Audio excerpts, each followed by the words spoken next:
Então nós vamos falar sobre o Chico Xavier. A coisa mais fácil que tem é falar dele, viu? Tem tanta coisa para falar dele, mas tanta coisa que eu acho que não dou nem conta de falar tudo. Vou ficar devendo para vocês a quantidade de coisa que tem para falar do Chico. Bom, o Chico na verdade é o precursor da doutrina espírita no Brasil.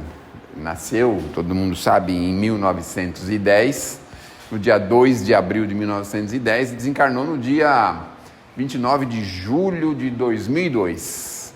Então, 92 anos, bastante vividos, trabalho pesado, complicado, lidou com muita gente, gente boa, gente tranquila, gente difícil, levou pedrada, levou burdoada, mas fez muitos amigos. Ou seja, o Chico é o maior exemplo que a gente tem de ação cristã, de atitude cristã.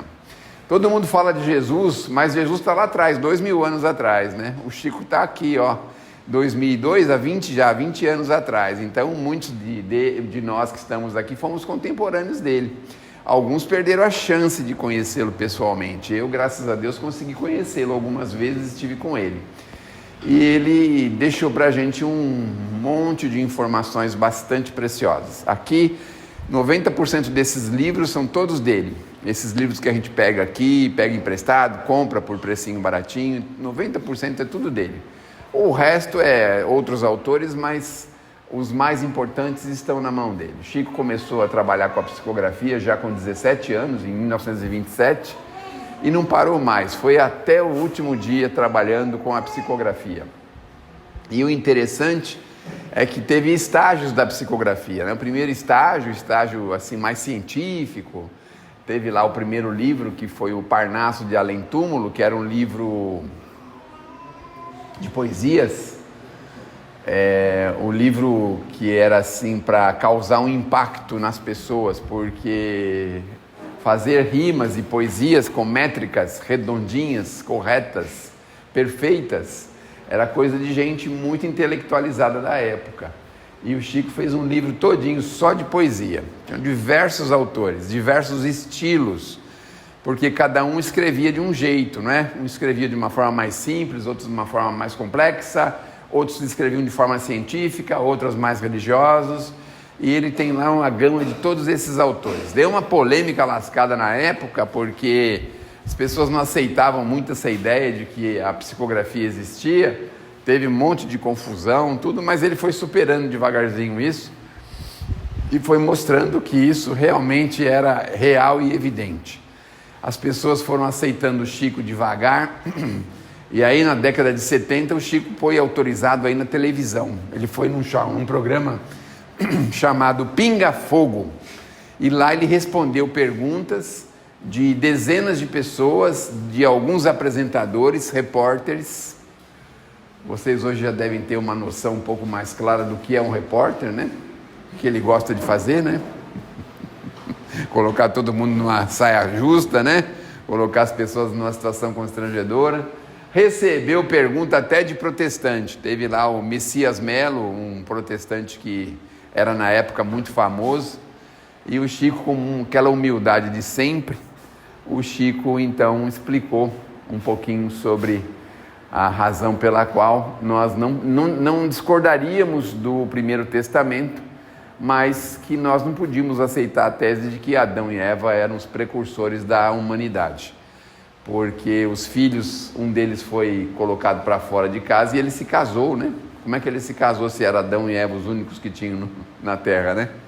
E aí o protestante teve que se dobrar, porque realmente isso é uma real, que inclusive está no Primeiro Testamento, e o Chico levantou essa questão. Questões assim, como por exemplo, se haveria possibilidade de existir vida na Lua. Olha, a gente pudesse viver na Lua. Na década de 70, o homem tinha acabado de chegar na Lua, né? Aquela confusão toda e tudo, né? E o Chico falou que era possível sim, porque tinham 2 elementos químicos na Lua que possibilitavam a vida na Lua. Olha só descobriram isso agora, 2020, descobriram que existem 2 elementos químicos que possibilitam o homem viver na Lua, né? Então, revelações atrás de revelações, brincadeiras também nesse pinga-fogo. Ele foi para ficar uma meia hora, acabou ficando no ar mais de 6 horas, na televisão aberta, hein? Imaginem. e depois foi convidado a voltar, voltou numa segunda oportunidade. Então, isso é um pedacinho, um pequeno fato sobre o Chico. Depois disso, eclodiu aquele mundo de gente indo para Uberaba querendo conhecer o Chico. Mas, acima de tudo, as mães iam lá buscar informações dos filhos que haviam perdido, né? Mães, esposas, maridos, pais, familiares, eles queriam saber sobre os seus entes queridos que haviam partido. Então, uma história fantástica. Existe um livro chamado Lindos Casos de Chico Xavier, que é altamente recomendável, tem na internet, se quiser ler por computador, pelo telefone, dá para ler, em PDF, né? Lindos Casos de Chico Xavier, mas o Chico tem mais de 150 livros que falam a respeito dele.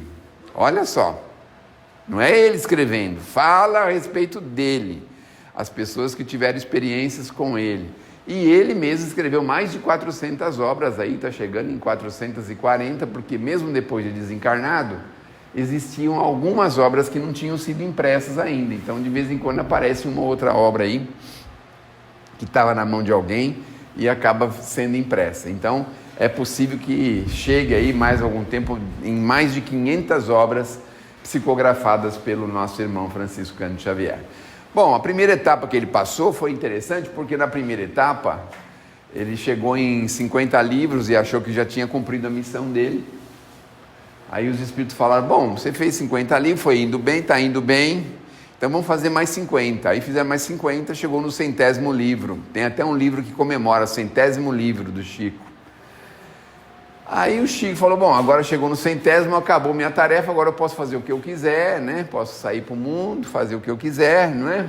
E o Espírito falou, não, foi muito bom chegar em 100 livros, agora vamos chegar em 200.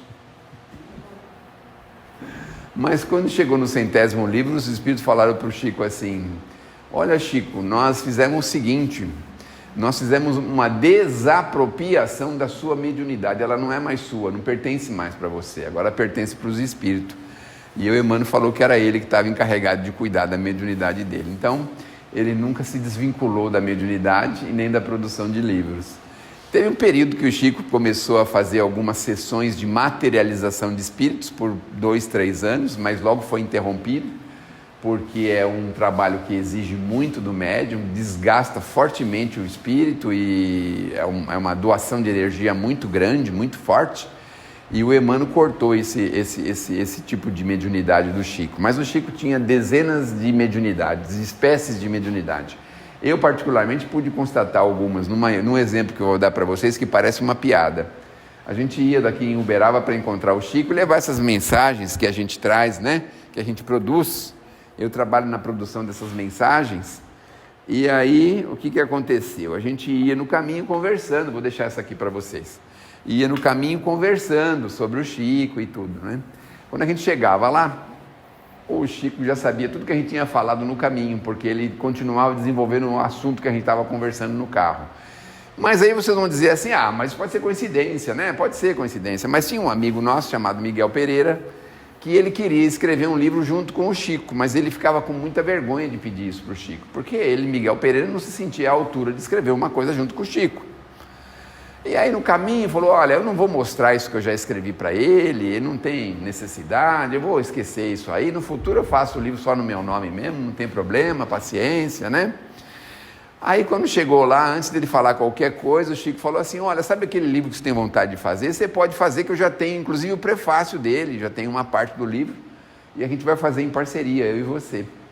Então, um dos exemplos, né, que a gente tem, assim, da mediunidade do Chico. Outro exemplo de mediunidade era com um senhor que trabalhava dentro da casa dele, tinha um senhor lá que fazia uma espécie de segurança.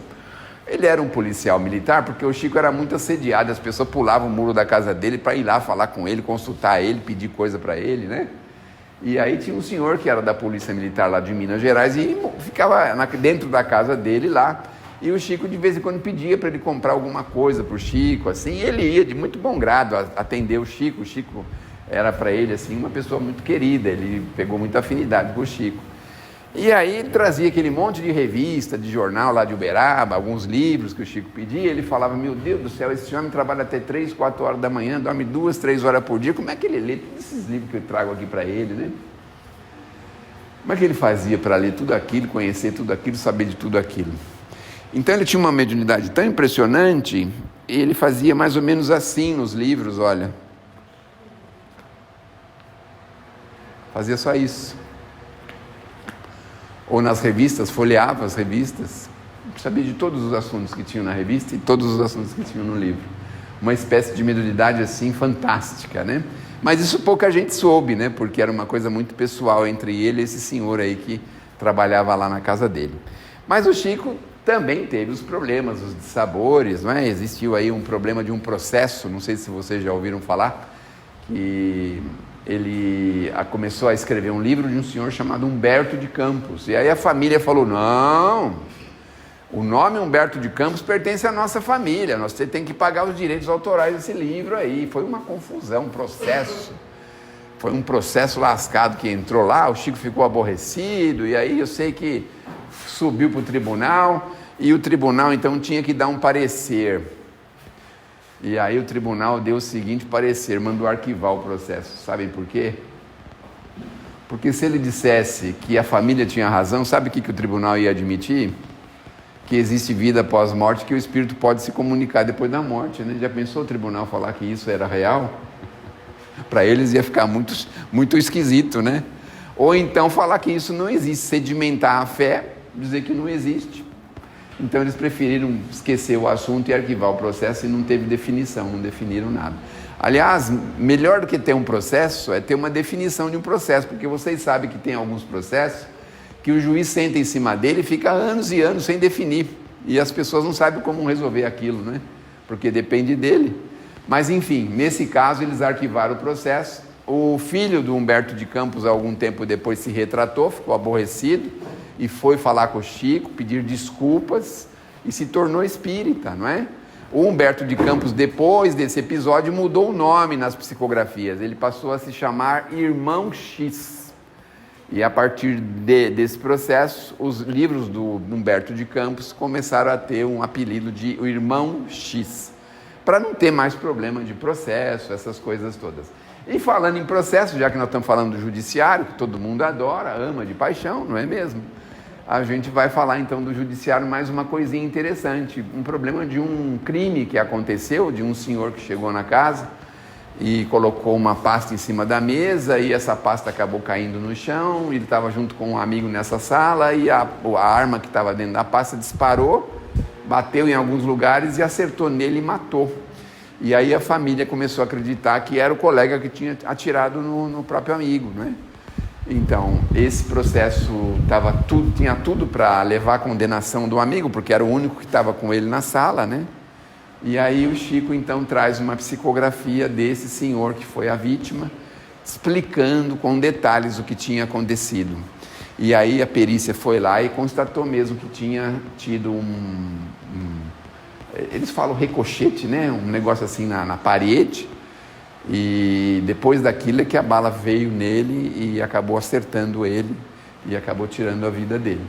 Então ele tirou o moço da prisão com essa psicografia. Então isso é um caso de tribunal que o Chico teve também, né? A participação dele. Foi um negócio fantástico, aí isso na televisão, foi uma coisa aí impressionante. Bom, o Chico tem as obras clássicas que todo mundo conhece, a mais clássica e mais conhecida é O Nosso Lar. E tem os livros do Emmanuel, que são os romances do Emmanuel, que são também os mais populares, os mais conhecidos. A coleção André Luiz tem, acho que 15 livros, um mais ou menos na sequência do outro, e começa a série com um livro Nosso Lar, que virou até filme, não é? E aí virou até o Nosso Lar 2, então tem 2 filmes desse livro, que é uma continuação um do outro, e virou filme, mas tem filmes a respeito do Chico, tem documentários a respeito do Chico, a própria Rede Globo fez muitas entrevistas, muitas reportagens, o Chico foi recebido pela Hebe Camargo, foi recebido pelo Flávio Cavalcante.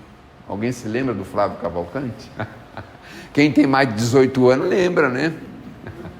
Quem tem menos não vai lembrar nunca, né? Porque o Flávio Cavalcante faz muitos anos que foi embora. Então o Chico teve algumas participações na televisão e essas participações foram assim muito cotadas e muito vistas pelas pessoas.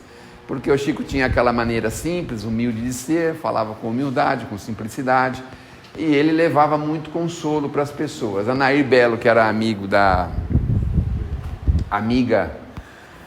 da... Como é que era o nome dela que eu falei agora?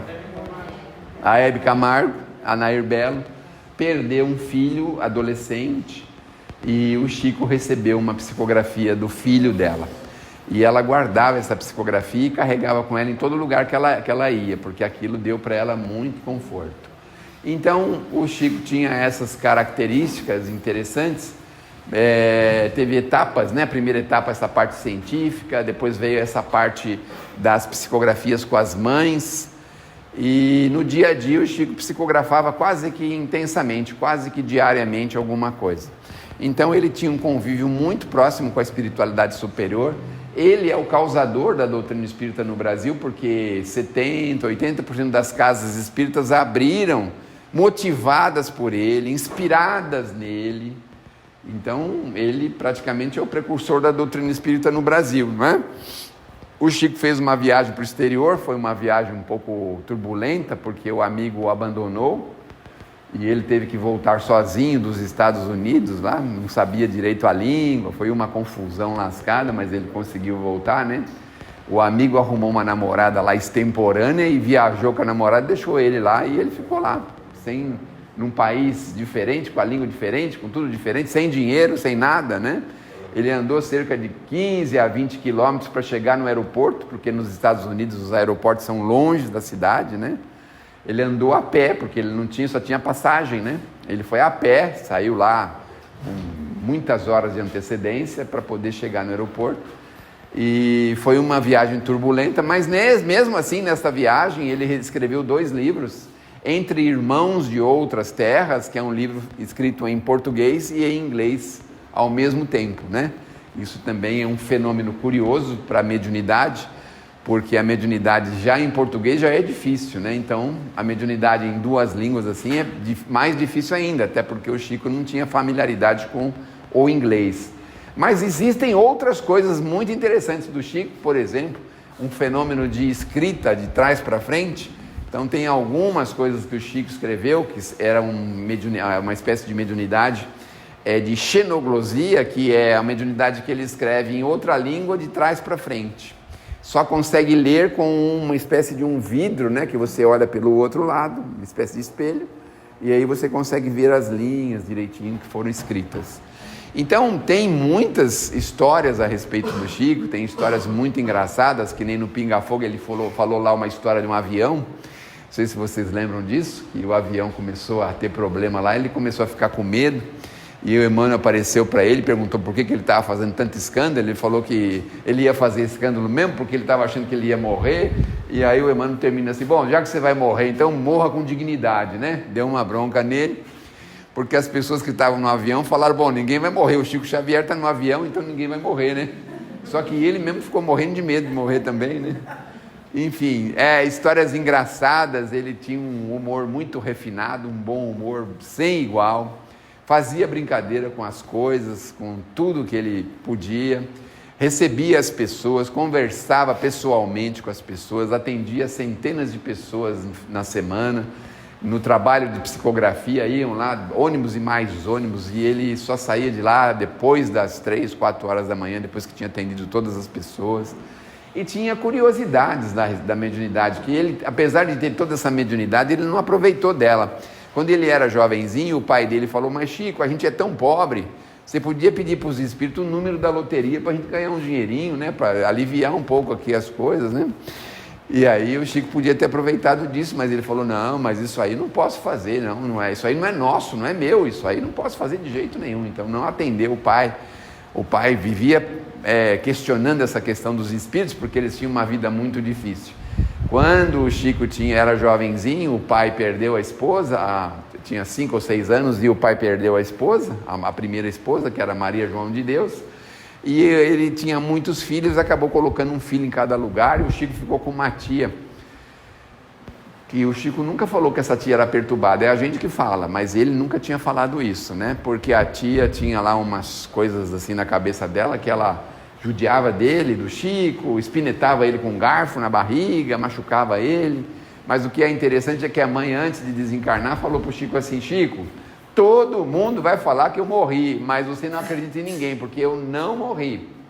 E ele tinha essa certeza que a mãe não tinha morrido, até que um belo dia ele está lá no jardim da casa da tia, chateadinho, porque a tia judiava dele, e aí aparece a mãe e ele fala: sabia que você ia vir, nossa, estou sofrendo, calma, vai dar tudo certo, eu vou mandar um anjo para te socorrer. E aí o pai casou pela segunda vez e arrumou uma esposa que quis reunir todos os filhos e mandou buscar o Chico da casa da tia e reuniu a família novamente, todos juntos, a dona Cidália. E aí a dona Cidália continuou com o Chico já mais jovenzinho, então seguiu em frente. Então o anjo realmente chegou para a mãe do Chico. Perdeu a mãe muito cedo, né, com 5, 6 anos de idade, mas ela voltou e ainda conseguiu ajeitar um cantinho para o Chico sair daquele sofrimento terrível. Um episódio interessante que houve numa escola, ele era criança ainda na escola, e tinha que fazer uma redação, e ele tinha muita preocupação, porque toda vez que tinha que fazer uma redação, ele via uma pessoa sair de uma porta lá e vir na direção dele, e aí pensava, mas a pessoa ficava do lado dele e mandava ele escrever, né? Ditava algumas coisas da redação para ele, ele ficava constrangido, porque achava que as pessoas estavam vendo, que alguém ia ver, né? E aí teve um concurso na escola, e essa mesma pessoa veio e fez uma redação, ele ganhou em primeiro lugar nessa redação, mas houve um problema muito grave, porque na escola tinha filho de pessoas muito importantes, e eles não aceitavam que o homem que não tinha nem um sapato para pôr, pobre, miserável daquele jeito, podia ter ganho concurso literário da escola, ou do estado de Minas Gerais. E aí fizeram lá uma chacota com ele, uma confusão, e por fim obrigaram a professora a fazer ele escrever alguma coisa na lousa, no quadro negro, e ele pequenininho, né, constrangido. E aí ele foi para a lousa e alguém lá falou um tema que ele devia escrever. E aí o tema era o grão de areia. Meu Deus do céu. Aí ele viu aquele moço que sempre vinha escrever por ele e falou: escreve aí: meus filhos, um simples grão de areia na praia representa muito mais do que a própria humanidade, porque Deus alimenta e sustenta toda uma... Começou a falar uns negócios que mandaram ele parar na hora, porque o negócio estava ficando feio, né? Palavras assim de alto vernáculo, né? Palavras de alta categoria de vernáculo, e aí mandaram ele parar. Não, tá bom, vai sentar, tá tudo bem, encerraram o assunto, porque o negócio estava complicado, né? Grão de areia, imagine pedir para uma criança de 6 anos falar sobre o grão de areia. Acho que ele nunca tinha ido na praia naquele tempo, imagina só. Bom, enfim, o Chico tem histórias fantásticas, lindos casos de Chico Xavier, de Ramiro Gama. É um livro altamente recomendável para quem quer conhecer o Chico. E eu vou dizer uma coisa para vocês, viu? Se vocês tiverem um pouquinho de boa vontade para conhecer o Chico, vocês não vão parar mais, vocês vão querer conhecer mais e mais e mais e mais. O amor que ele tinha pelas crianças, pelos jovens, pelas pessoas, e o trabalho dele, porque a gente tem a sensação de que o Chico não parou de escrever nunca, em momento algum, porque é tanta coisa que aparece, é tanta coisa, mas porque ele recebeu e aplicou uma recomendação muito interessante ainda, quando estava na adolescência, no começo da sua carreira mediúnica, de um espírito que apresentou-se a ele e disse que ele tinha que seguir 3 conselhos básicos, né? 3 mandamentos básicos. O primeiro seria a disciplina, o segundo disciplina e a terceira disciplina. Então o Chico teve que se disciplinar na base da dificuldade, porque não é bolinho a disciplina, né? A gente até quer se disciplinar um pouquinho, mas de vez em quando a gente fala assim: não, mas hoje é domingo, né? Vou dar uma relaxadinha, né? Não, mas hoje é terça, não, mas hoje é sábado. Aí a gente quer dar uma escapadinha, quer dar uma relaxadinha, né? Então, disciplina. Se a gente conseguir essa proeza, é um desafio que eu duvido que a gente consiga, né? 3 vezes disciplina, que o negócio é feio, né? Que a gente põe o carrinho, né? O carrinho no trilho, vai andando bem, mas de repente ele descarrilha outra vez e leva uns 6 meses, 1 ano para a gente botar ele de novo no trilho, né? Então, disciplina. O Chico trabalhou sempre com essa base. E o amor que ele tinha pela humanidade ganhou até pelos nossos irmãos protestantes. Porque uma vez uma senhora numa fila de banco estava conversando com outra senhora, dizendo assim, por que o Chico não morria, que ele já tinha mais de 90 anos, né? E a outra falou, mas por que ele não morre? Ah, o Chico não morre. Você sabia por que o Chico não morre? Não, não sei por que não. É porque é o seguinte, Deus não sabe onde colocar ele.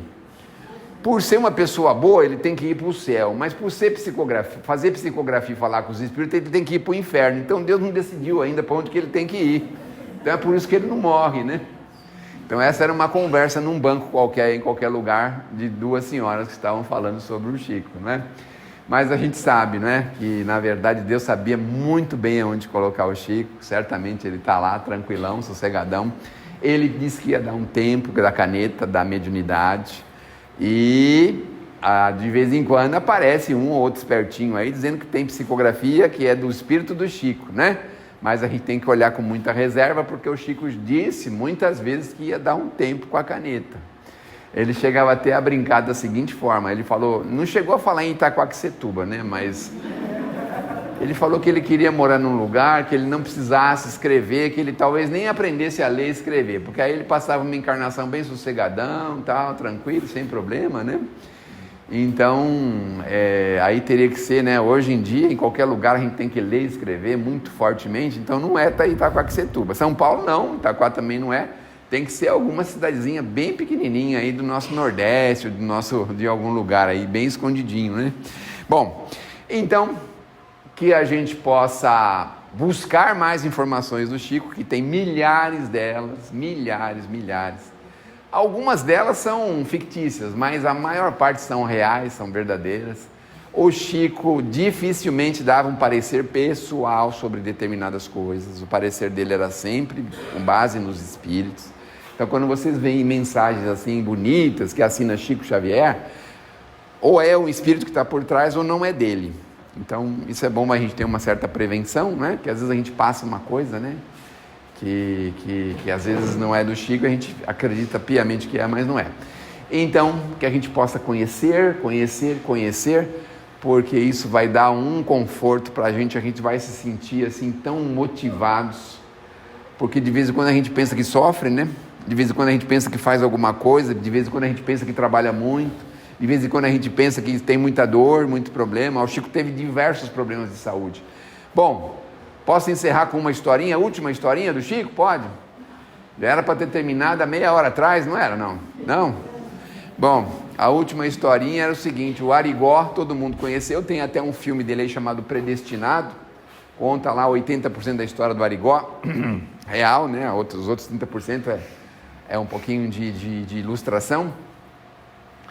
E o Arigó uma vez foi no Chico, ficou sensibilizado porque ele tinha perdido uma vista. Aí ele falou assim, olha, o Dr. Fritz está me falando aqui que vai recuperar sua vista. É só você ir lá, onde que ele morava, o Arigó? Congonhas de Campo, onde que era? Congonhas, né?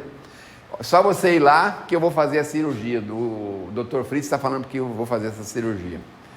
Importante lembrar que o Arigó não conseguiu curar algumas doenças. Ele tinha um filho com problemas ortopédicos que ele não conseguiu fazer nada, né? Bom, aí o Chico ficou todo entusiasmado, porque há muitos anos ele procurava uma ajuda para essa visão dele, para essa vista dele. Eu sei que está sossegadão lá, feliz da vida, porque ele vai fazer a cirurgia com o Arigó, com o Dr. Fritz, está feliz da vida, aí aparece quem? O malcriadinho Emmanuel, é ele si mesmo. Nossa, você está contente, feliz, né? O que está acontecendo, Chico? Não, o Arigó veio aqui e falou que ele vai me levar lá e eu vou fazer a cirurgia dos olhos, vou curar. Ah, você vai, que bom, né? Que ótimo, né, Chico? Muito bom isso, né? Ótimo. Mas por que ótimo? Como assim, né? Ele falou, não, é que eu estou pensando aqui uma coisa. As pessoas que vêm te visitar aqui, todas elas passam por consulta, por ambulatório, por cirurgia, por recuperação, por fisioterapia, passam 6 meses, 1 ano, às vezes mais tempo para se recuperar de alguma coisa. E você quer ir se curar numa cadeira de balanço, né, seu Chico? Aí vocês perguntam, ele foi? Não foi. E por fim, agora eu prometo que é a última, tá bom? Ele arrumou uma professora de piano, era jovem ainda, queria aprender piano. Ai, meu Deus do céu. O malcriadinho outra vez lá. Aprender piano, parabéns. Quer aprender música, isso é bonito, né? Muito lindo, maravilhoso, né? Bom, então nós vamos arrumar outra pessoa para trabalhar, né? Mas como assim outra pessoa? Senão você tem que escolher, ou você toca a música e aprende música, ou você trabalha com a mediunidade. As duas coisas não vai dar para você fazer. Adivinha o que ele escolheu? A gente às vezes tem essa dúvida, né? E aí é assim, a gente precisa entender que nós temos as nossas responsabilidades. Não podemos esquecer disso. Que Deus nos abençoe, que Jesus nos ilumine. Procurem mais a respeito do Chico, tem coisas fantásticas, tá bom? E que a gente possa sair daqui assim com um pouquinho da presença do Chico perto da gente. Porque olha, gente, como era gostoso visitar o Chico. E o Chico sabia das nossas coisas, e ele recebia a gente tão bem. E às vezes a gente ia lá, ele estava doentinho, na caminha e tal, e mesmo assim a gente saía de lá com o coração leve, tranquilo, sossegado, feliz. Então procurem a respeito do Chico, vocês vão ver como isso vai ser bom, tá bom? E mais uma vez, muito obrigado. Chega, né? Pelo amor de Deus.